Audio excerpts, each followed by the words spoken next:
មានតែមានដូចគ្នាបាទអញ្ចឹងពេលដែលយើងចូលមកគឺយើងមាន Outlook នៅក្នុង app នឹងដូចគ្នាប៉ុន្តែដោយសារ user អត់ទាន់ enable គ្រប់គ្នាអញ្ចឹងខ្ញុំនឹង demo ខ្លះតាក់ទងជាមួយការប្រើប្រាស់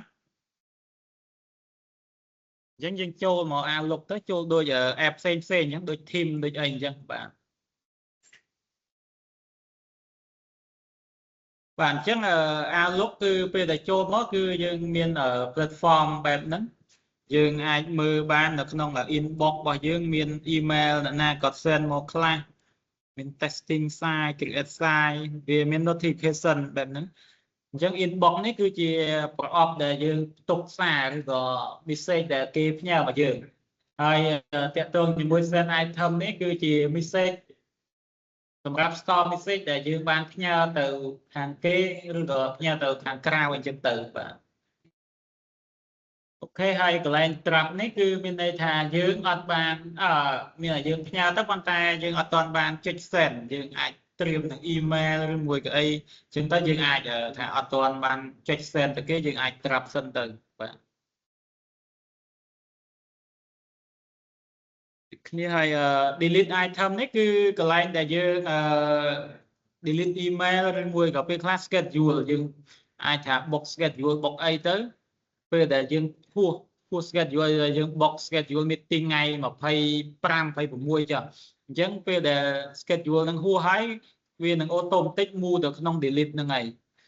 ព្រោះដូចនេះជាក់ស្ដែងមានថ្ងៃទីនេះ drop ពីលុនអញ្ចឹង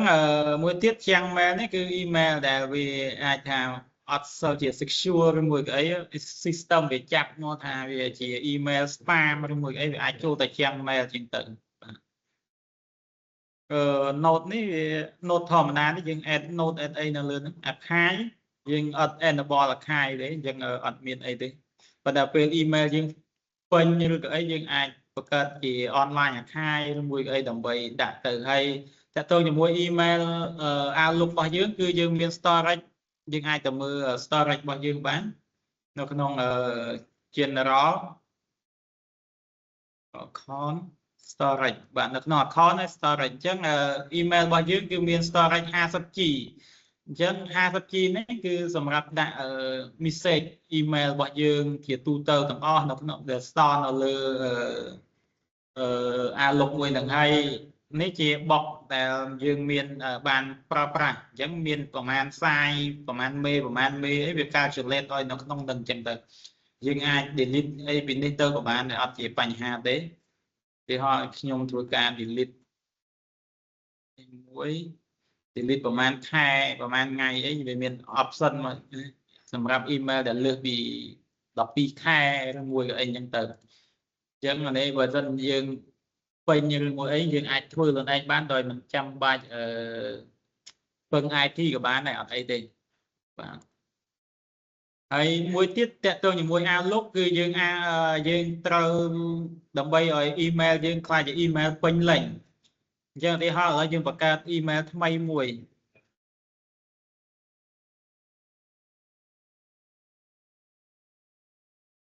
បង្កើត email ថ្មីមួយគឺមកទទេស្អាតអញ្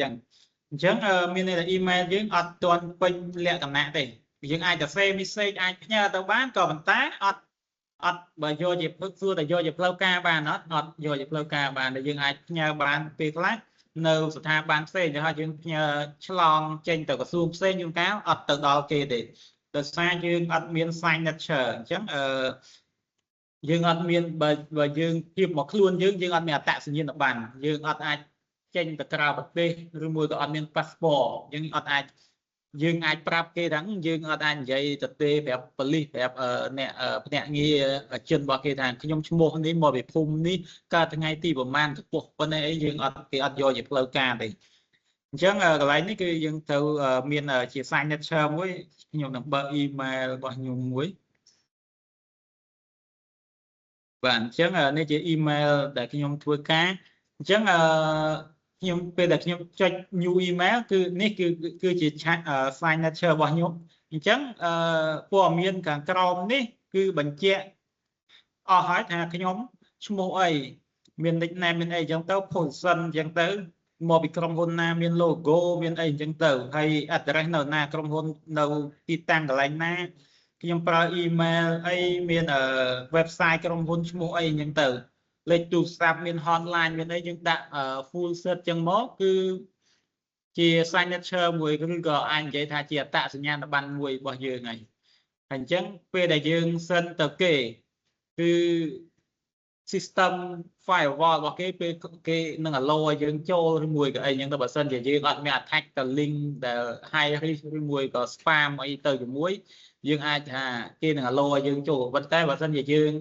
ចុចមកអត់មាន signature មានអីចេះទេគេហត់មានអញ្ចឹងទេហើយសរសេរទេស្អាតណែនាំខ្លួនថាខ្ញុំមកពីក្រសួងព័ត៌មានហើយមានគោលបំណងការសរសេរ email ទោះបីយើងប្រាប់គេអញ្ចឹងហើយអត់មាន signature មានអីទេក៏ពេលខ្លះ system គេអាចidentify ថាយើងជា spam គេ block អត់ឲ្យ email យើងទៅដល់ទេអញ្ចឹងនេះជាគុណសម្បត្តិមួយរបស់ signature ហើយយើងត្រូវដាក់វាដែរអញ្ចឹងហើយយើងត្រឡប់ទៅវិញខ្ញុំនឹង share ពីរបៀបដាក់ signature ហ្នឹង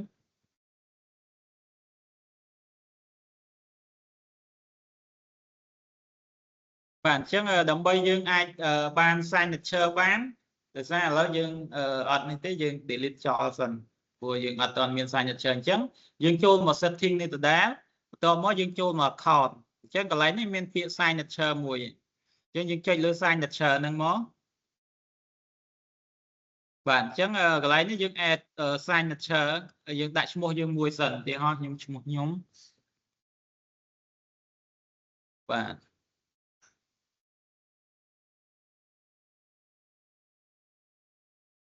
តមកខ្ញុំ copy អត់ជាប់អូ save ដាក់ឈ្មោះឲ្យយើង save មួយសិន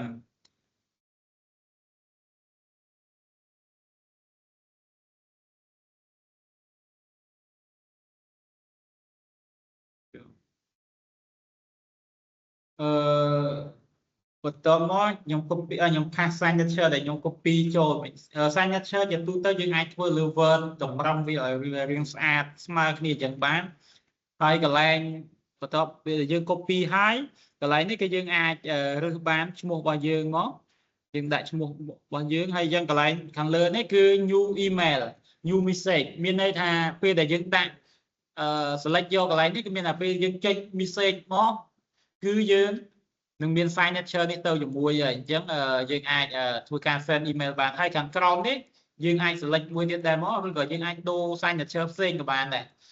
អញ្ចឹងកន្លែងនេះគឺគេដាក់ reply or forward អញ្ចឹង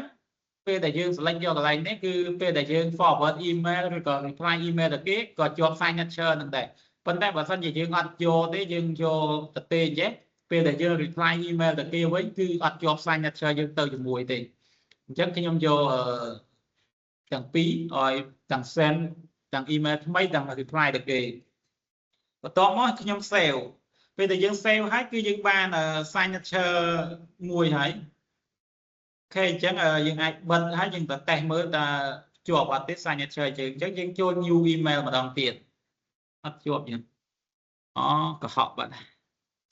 សុំទៅម្ដងទៀតគេ account signature អូអត់ select ដល់ទៀត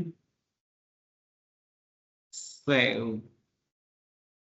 មានខុសឈ្មោះយើងបិទសិន new email បាទអញ្ចឹងពេលដែលយើងយក new email មកគឺយើងជាប់អញ្ចឹងហើយអញ្ចឹងយើងអត់ចាំបាច់ copy paste អីម្ដងទៀតទេឲ្យតែយើងចុច new email ទៅគឺវាជាប់អញ្ចឹងយើងអាចធ្វើការ send email send អីទៅបានហើយ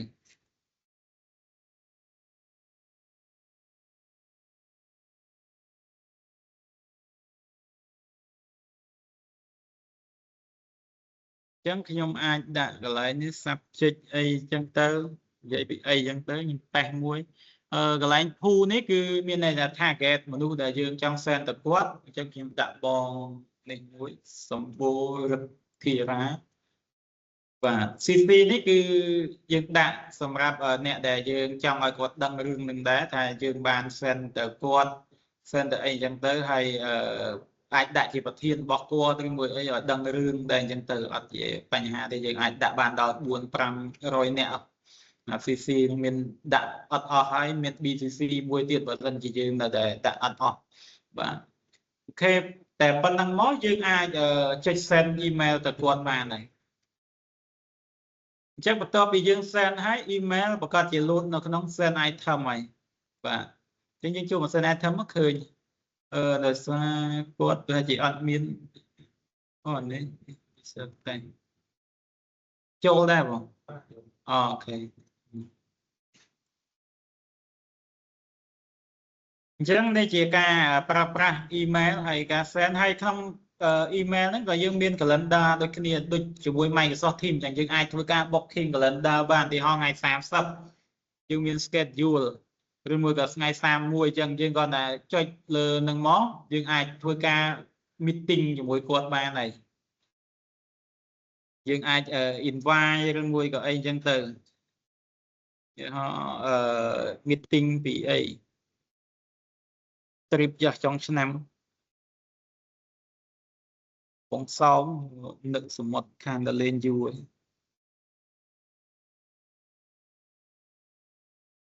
បាទអញ្ចឹងខ្ញុំអាចសិត schedule មួយគាត់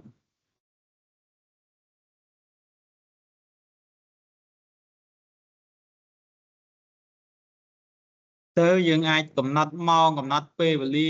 ម៉ោងប្រហែលអីម៉ោងប្រហែលអញ្ចឹងទៅយើងអាចទៅសេតាមនឹងអញ្ចឹងទៅអត់ជាបញ្ហាទេ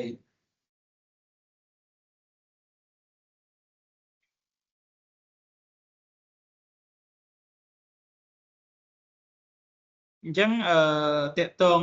យើងទៅសេរ៉ៃរ៉ាប់ប៉ុណ្ណឹងមកយើងអាច add location ទៀតក៏បានដែរយើង meeting នៅណាអីដល់ណាអញ្ចឹងវានឹងចាប់វាយឲ្យយើង Ministry of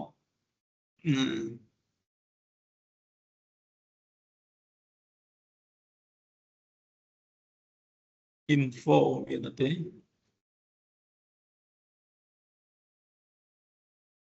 information ជា Ministry and Information ចឹងក៏ប្រជុំនៅណាតែឬមួយក៏ប្រជុំនៅក្នុងនឹងហើយយើងដាក់ mention ទៀតក្នុងបន្ទប់សាលប្រជុំព្រះវិហារអីចឹងទៅអញ្ចឹង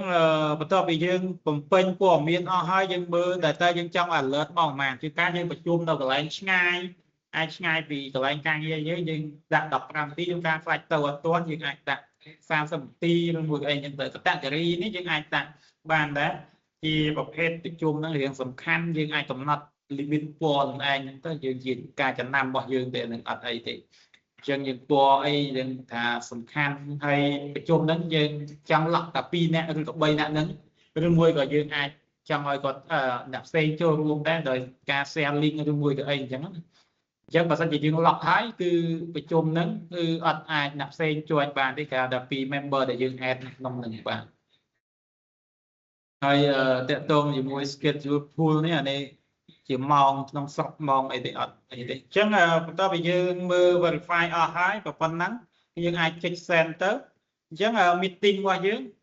នៅក្នុង calendar នឹងមាន available meeting មួយឲ្យ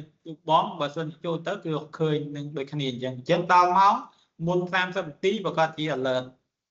បើពេលដែលយើងបើកទូរស័ព្ទដៃយើងអាច connect account យើងក្នុងទូរស័ព្ទដៃទៅគឺវានឹង alert ប្រាប់យើងថាយើងមាន meeting អីចឹងទៅពីដល់ថ្ងៃហ្នឹងបាទអញ្ចឹងនេះជាការកំណត់មួយដើម្បីឲ្យយើងមានភាពងាយស្រួលហើយបើសម្រាប់បងដែលមានលេខាមានជំនួយការផ្ទាល់អីអាច share calendar ឲ្យគាត់បានឲ្យគាត់ manage calendar យើងទៅសួរយើងទៅណាបណ្ណាអីយើងអត់ចាំបាច់ប្រាប់គាត់ឆាតប្រាប់គាត់ឬក៏គាត់ត្រូវទេមកយើងសួរយើងហ្នឹងបងថ្ងៃនេះទំនេរអត់ម៉ោងនេះខាងនេះគេសុំជួបឬមួយអីចឹងអញ្ចឹងបើយើង share calendar ឲ្យគាត់ហើយគឺគាត់អាចមើល schedule របស់យើងបានហើយយើងបក schedule ឬក៏គាត់បក schedule ឲ្យយើងទៅអញ្ចឹងរបៀបនៃ share calendar គឺយើងចូលទៅ calendar ចូលទៅ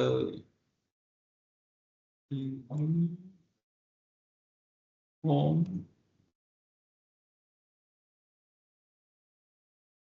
view